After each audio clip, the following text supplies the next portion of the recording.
2 rules for joining the 6th Street Geriatric Motorcycle Crew. First off, both your hips have to be real. And second, you have to love going to church. Yep, that's right. Speaking of church, about a month before my neighbor Walter died, a few of us hog-riding old-timers were sitting around trying to impress each other. I said, "Walter, do you know I haven't missed a day of church in 30 years?" Of course, he looked up with a wry smile and said, "Jerry, that's a pretty good track record." Now, what were you doing with all that time when you weren't in church? I hope you were being a true Christian then, too. Of course, Walter's gone now, which means of the original motorcycle crew, it's just me and my neighbor Mitchell left. Without Walter, getting ready for our annual road trip just wasn't the same.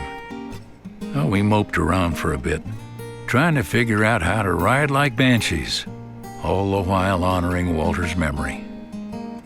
But after a while, an idea came to us. If Walter were here riding with us, what kind of road trip would he want to do? Well, soon enough, we started to figure it out.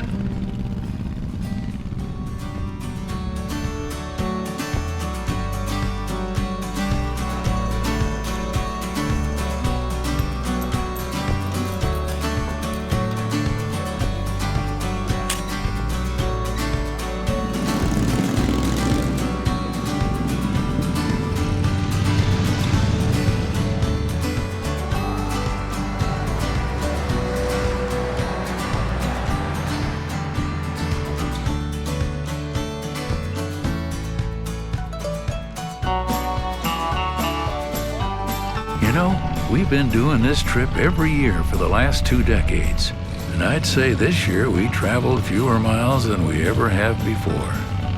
But one thing I learned this time is that sometimes it's the quality of the miles, not the quantity, that counts. You know, we miss old Walter, and I still go to church every single week. But when I'm not at church, I try to remember what he said that night. What were you doing with all that time when you weren't in church?